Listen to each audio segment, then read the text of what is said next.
Morning, everybody. Fat Camper here. Today I'm going to talk about the Henry U.S. Survival Rifle, or the AR-7. It was designed by Eugene Stoner in 1958, and really, do you need to say anything more about that? He's one of the geniuses of the 20th century when it comes to firearms design, so you know this was well designed. It was manufactured, of course, by Armalite Company, thus the designation AR-7. And they made them for about 15 years. Then they sold the design to Charter Arms in 1973, I believe. And at the beginning of the Charter Arms era, there were some quality and reliability issues, which were eventually, I understand, corrected. But those initial flaws when Charter Arms took over really seemed to put a hit on the desirability of owning one of these. They carried on this design of the gun until it was sold to the Henry Repeating Arms Company in 1980. And of course, Henry Repeating Arms has had a long-standing history of high-quality firearms.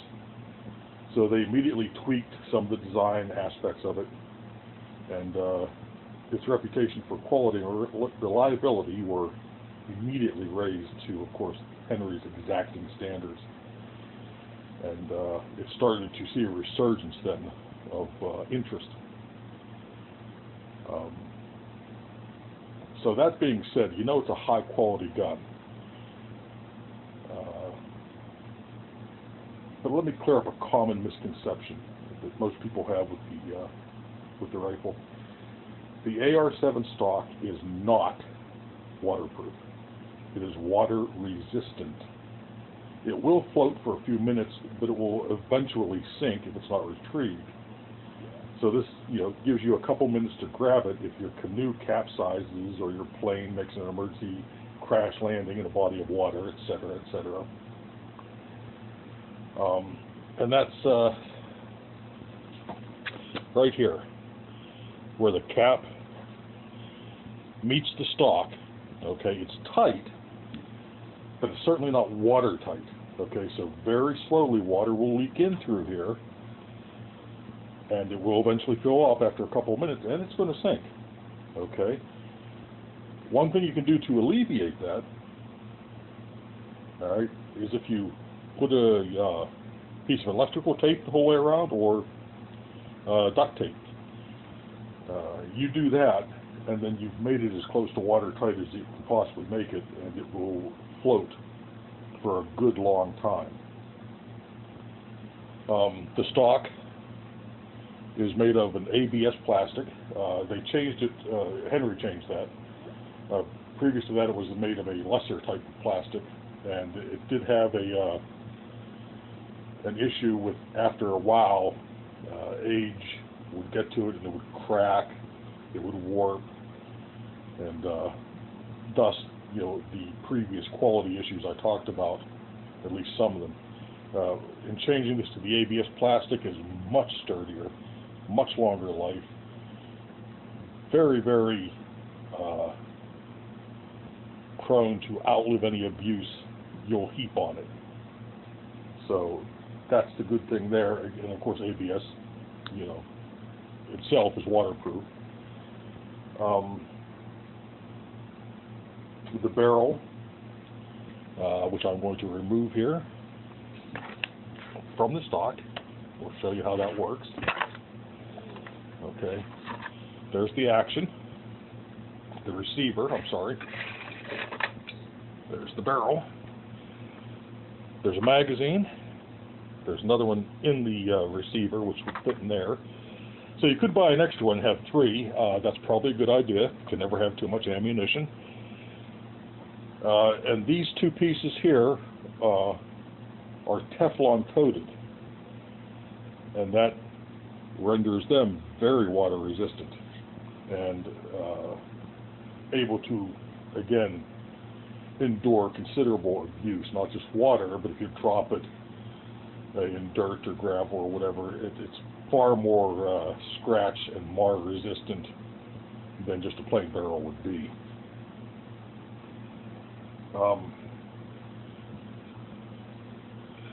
Not sure if you can see this or not. See that little stud right there? That's going to line up with that notch in the receiver. So you can just put this in and turn it until you feel it drop in, and then you tighten down this rather large and well-threaded bushing, just finger tight,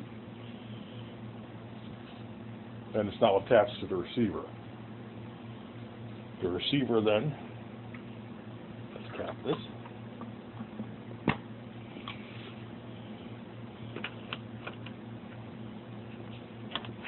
slides into here, and it's got a big wing nut on it, nicely threaded.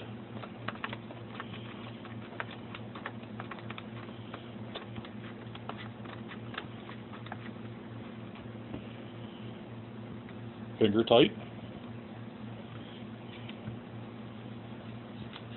And there you have it.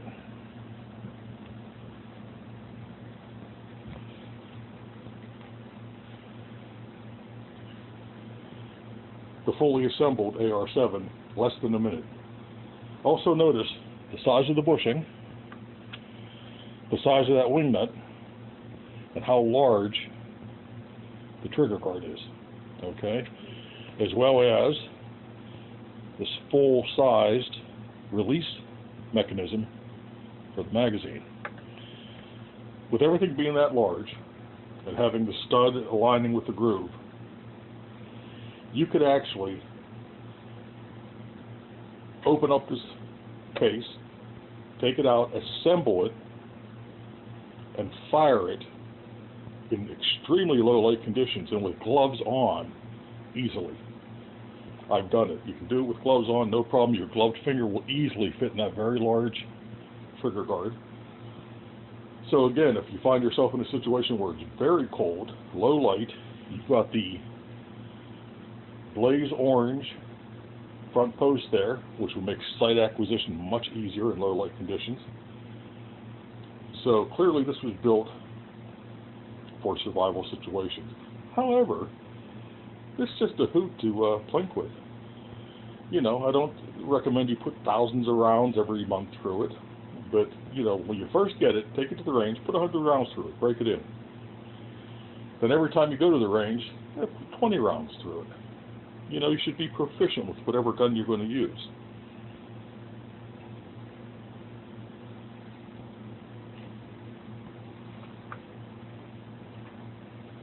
Oh, one warning I want to give. First time I took this to the range, it was an extremely hot day. And after shooting for a while, I disassembled it, packed everything back up in the stock, and as soon as I picked it up to go back to my car, the butt plate just dropped right off. Everything fell out. And it was because of laying in the direct sun on a hot day. I think it was like 83 degrees that day. This cap had expanded and was no longer able to hold securely, especially with the weight of the barrel and the receiver, you know, pushing down on it when I picked it up. It just dropped right out. So I carefully put everything back in, turned it the other way, held it butt side up, and laid it in my car. And by the time I got home, it had cooled enough that this had shrunk again, and it was again tight. But this would be another good reason to wrap this in electrical tape or duct tape, because again, on a hot day, you know, you wouldn't want this thing falling open and your spare magazine dropping out or something like that.